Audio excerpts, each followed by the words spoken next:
Well, happy Monday morning, Georgia Tech fans. We got another episode of Swarm Talk on tap for you. Before we get started, we need you to make sure that you check out our presenting sponsor here on the Georgia Tech Show on the Crowded Booth.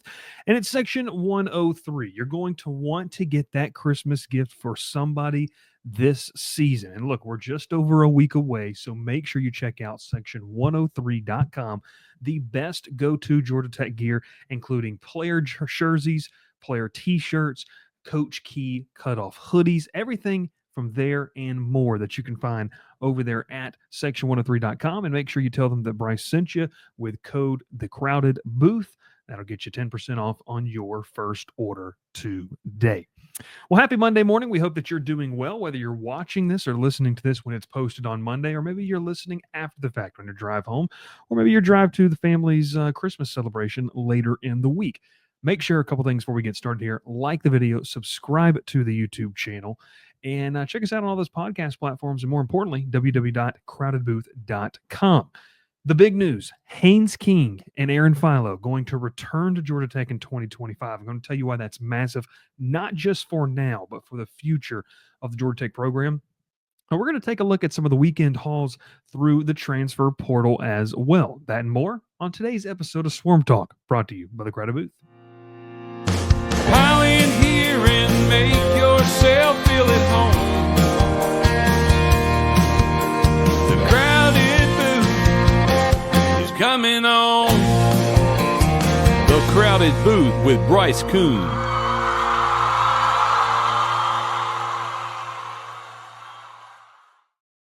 Some of the big news over the weekend was that Haynes King and Aaron Philo announced their return to Georgia Tech in 2025. Now, look, let's just take a second here and realize how big of a deal this is for not just Georgia Tech, but really when you take a step back and look through the lens of college football and where we are at now in 2024 into the 2025 season. Folks, this is really rare. I mean, Georgia Tech has been able to keep a backup quarterback that has the capability to play now for multiple years. Aaron Philo becomes the next guy for that. Zach Pyron entered the transfer portal, but was a guy that, you felt like you could use in a pinch. They could do that. They did do that this past season, who had some starting experience. But let's kind of start with the first half of this and Haynes King coming back. What does this mean? And I was engaged in some dialogue with some Georgia Tech fans about this kind of over the weekend. And this is my synopsis. You might not agree. You might agree. But I think that we've seen now that this third year for Haynes King at Georgia Tech is probably the most pivotal season of his career. It's probably the most pivotal, not just for him, but also for Georgia Tech's development. And when we get into way too early look at the 2025 season, I'll kind of, outlook why. But in the scope of Haynes King, you kind of go back to his first year as the starting quarterback in Atlanta. Showed a ton of promise, put up some crazy stats, but also had the interception bug. And that was something that kind of weighed him down. That was maybe his anchor when he was looked at nationally as one of the top quarterbacks, not just in the ACC, but in the country. Everyone said, yep, he put up great numbers, but he also put the ball in harm's way far too often than not. And that's fair. That's a fair assessment.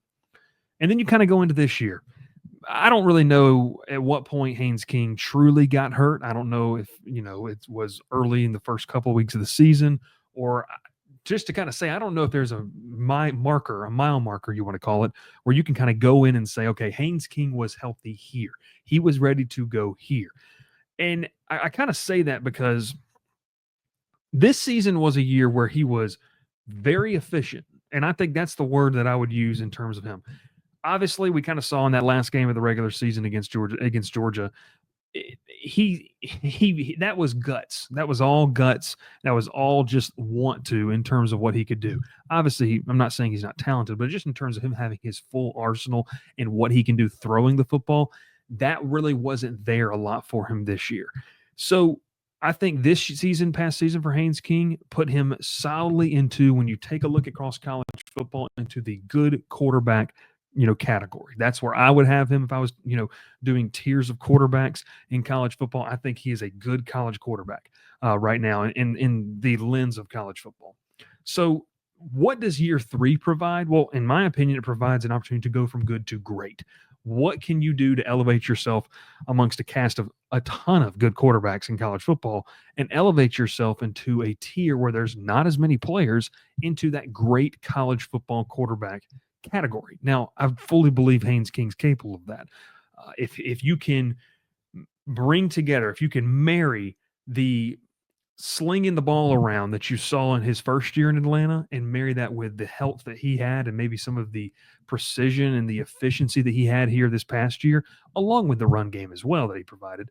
If you bring that together, it really opens up the possibilities of what Haynes King could do. Now, look, there were a lot of lists that have come out early for the 2025 Heisman Watch.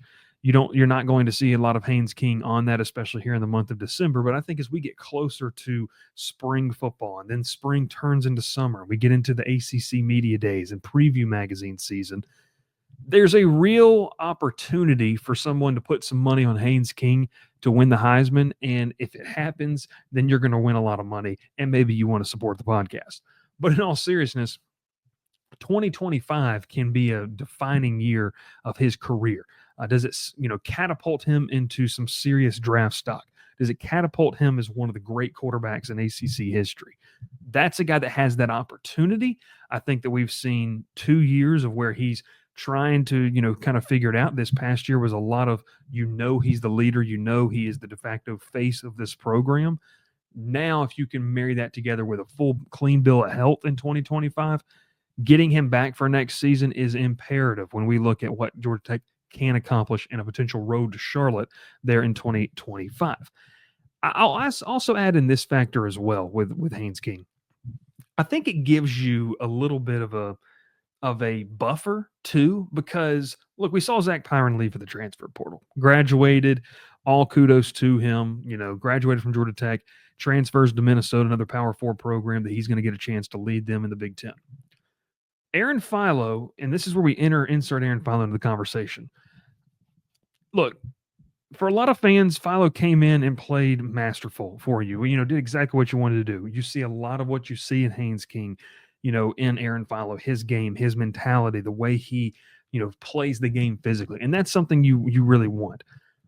I think there would have been some hesitancy for me personally to kind of see him trot out there in Boulder, Colorado next, what is that, next September, August, whatever the date is, next fall, and see him be the starting quarterback for you in 2025. And it's just solely based off of, look, you've seen in a small sample size where nobody has film on him what he can bring to the table. However, the other side of it is still a lot of unknowns about what you have in him in terms of, his decision making and when he is the guy. Look, I've said this a lot of times, and portions of the fan base think it's hating. Other portions of the fan base say, okay, it makes sense, and maybe you're undervaluing it a little bit. And I think it's probably somewhere in between. When you're the interim, when you're the backup in a pinch, it's really hard for you to get hate from the fan base because there's always going to be an angle to take of, well, this is a tough situation for him anyways. So if Philo would have struggled in the games that he played in 2024, people would have been like, you know what? The kid's 18 years old. He's a freshman. This is new for him. So now that he had some success and a taste of success, especially in that North Carolina State game, the expectations, I feel like, skyrocketed for him. And there's nothing wrong with that. Like, I think Aaron Philo is going to be a very good football player for Georgia Tech. But I think if we would have said, okay, if Haynes King would have left and you kind of sat there and said to yourself, is Philo going to be the guy? How do we feel about that? Yeah, there's veterans around him coming back, but you just don't know. And you're kind of like, okay, we think, is it going to be what we saw against Miami and NC State, or is it going to be, this guy that is a young football player and still has a lot to learn in terms of the game speed and the game experience at the college of the Power 4 level? So all that to say is Haynes King coming back and Aaron Philo deciding to come back as well and not into the transfer portal. To me, it's a complete win-win scenario. Now, does that mean you're probably putting your eggs in the basket with Aaron Philo? Potentially. You still have Graham Knowles on the roster that I think will fight for that second starting or the backup job, I should say, behind Haynes King. But when you look at what you have here, is you have the mentor and the mentee, and two guys that really, really fit what Buster Faulkner wants to do. Two guys that really fit kind of they're the same type of player in a lot of ways when you look at just the intangibles. So you get Haynes King for 2025. Hopefully you can make a run to Charlotte, and then you get a guy who is now sat for 2 years, who has played at times sparingly, and is ready to assume the role 2 years into the college life, 2 years into the athletic program, and just has learned much more in terms of, yeah, he might not take a ton of snaps in 2025, but he's grown. He's matured in the sense of the college football world. I'm not saying maturity level in terms of common sense, but just more in the college world, how to do different things, how to read defenses, how to orchestrate, the confidence that comes with that. Truly and truthfully, there's never going to be a time where Philo's 110% comfortable until it's his team, he's leading, and he's going down the field. But in all seriousness, next year is a perfect scenario for you to have Haynes King in the fold in 2025 and to hand it off to Philo in 2026. And then if that for some reason doesn't work out, you're in the mix for the portal, or you've got Grady Adamson behind him and Graham Knowles behind him. So you've got the two young backups as well. And then maybe you need to go look in the portal for some reason that doesn't work out. But in all honesty, I like this marriage. This is a perfect scenario. It's a win-win scenario. And truthfully, like, hear me out. This is really rare in college football to have a guy that's willing to sit, willing to learn, willing to listen. It's a unique situation. So hats off to Brent Key, hats off to Buster Faulkner, hats off to Chris Winkie for convincing both of those guys that this was the best fit, not just for the program, but for them individually as well. So I absolutely love that. Haynes King, Aaron Philo coming back, it shows promise, not just for the immediate, but also the future as well. All right, let's take a look here as we kind of roll through the podcast. And make sure you hit that like button, subscribe to the channel as well if you're watching on YouTube. The early portal haul reactions. And it's, look, by the time you listen to this, if you're listening on Monday afternoon, there might be more. And I will say this, I expect there to be more as the week goes along. But just kind of some of my takes from the two guys, and you can kind of check out the breakdown of them over at thecrowdedbooth.com. But let's start with the first one. Two defensive backs coming out of the transfer portal. Daquan White, the transfer from Eastern Michigan. And this is a kid who is not just familiar to, Georgia Tech in the sense of that, but familiar to the Southeast as well. A guy that's originally from the Southeast. Daquan White was a guy in 2023, appeared in all 13 games. He started 11 of those. And then this 2024 season, he had 30 tackles, 6 pass breakups, and he was very effective against the run from his cornerback position. He graded out per PFF at a 79.7 and then a 63 in coverage. That gave him an overall around 66.2. So you get a guy who has played some football. He's played some, played well in the games they played against Power 4 competition over there in the MAC with Eastern Michigan. And he's experienced, another guy that you bring in that has some college football experience on the back end, as you, in my opinion, you've got a lot of young, talented guys that just don't have a lot of experience in terms of maybe some of the freshmen from this past year's class. So absolutely love the pickup of Daquan White in that regard. I think that White is a solid football player. He's going to give you some length. He's going to give you some speed at the position, and he's going to give you, most importantly, some experience as well. Now, a guy that I think is even more intriguing is Kelvin Hill Jr. Now, Kelvin Hill is a guy that committed on Saturday out of UAB, and this is a guy that is, from Carrollton. He's from the state of Georgia, played very high-level high school football over there at Carrollton. He was two-time Georgia High School Football Dailies first team. He had 10 interceptions at the high school level, was a 3-star per 24/7 Sports in that 2024 class, and he started as a true freshman. This is a guy who started all 12 games at cornerback for UAB this year. It was a UAB defense that wasn't great, but they did rank 19th nationally in passing yards allowed per game at 180.3. He had his career high game against Tulsa when he had 6 tackles and then 2 pass breakups against UConn as well. So those are the two early pickups. And I'll just say this, I like both of them. You get long, rangy corners. You get guys that can play the ball pretty well, and you get some experience there on the back end to continue to build competition on the back end of your defense. Now, a lot of stuff has come out about, who's visiting, who's not visiting, what's happening here, what's happening there. My honest thoughts on, the way Georgia Tech is attacking this portal, and I kind of, type right here, what's the portal plan? And you're seeing this across college football, right? And it's not just Georgia Tech, but I love that Georgia Tech's doing this. Because in this day of NIL, and look, Georgia Tech has more money in terms of NIL than they did last year. I'm not saying they don't have money, but I think teams are understanding through a couple years in the cycle of what we're seeing. is that you do have to treat it like you have a cap. And whether it's a self imposed cap space or we get to a one point where revenue sharing takes over college football and you can see some type of actual cap be placed down by the NCAA or whoever the governing body of college football will be at that time. But I think you're seeing teams, especially who don't have this endless capital like a Texas A&M, and Oregon, there's Ohio State. There's very few teams that have endless funds to go with.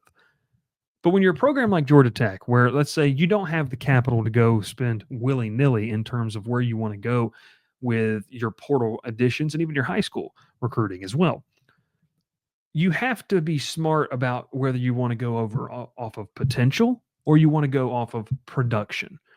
And not just Georgia Tech, but a lot of teams are kind of feeling this out. And I've talked with several player personnel people at multiple different programs, both in the SEC and the ACC.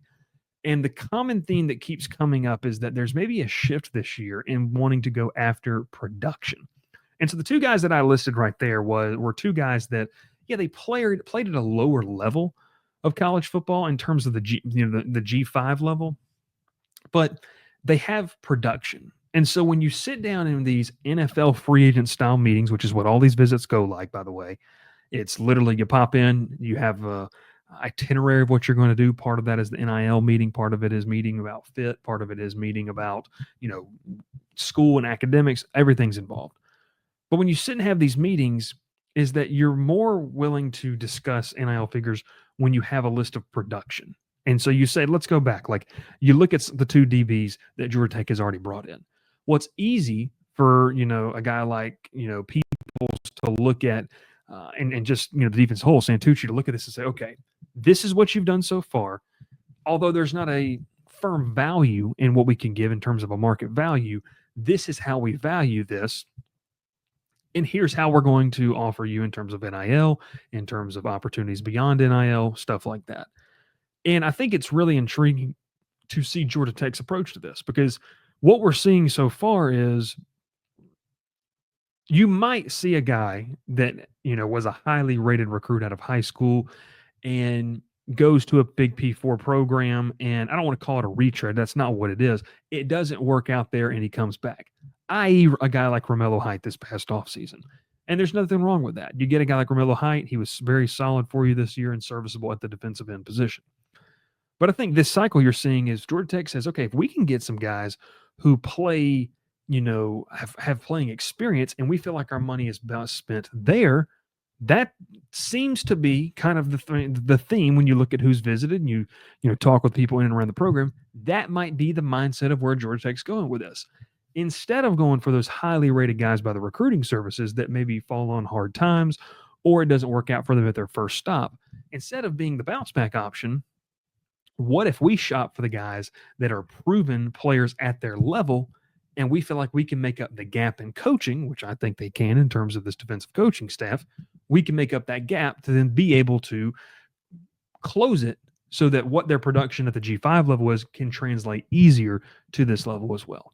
And you saw that this past portal cycle in terms of 2024 cycle with a guy like Saeed Gibbs, played at the FCS level. You want that to transfer over. You've seen a little bit of mix of both ways. And I think early on, we're kind of seeing, the running back that's from Columbus, Georgia, played at the Ivy League, highly productive player.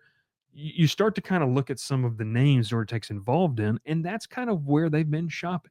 And I like that. I like it. I don't think it means you're poor. I don't think it means anything like that. It's not a knock because this is a shift that the entire college football world's kind of looking at is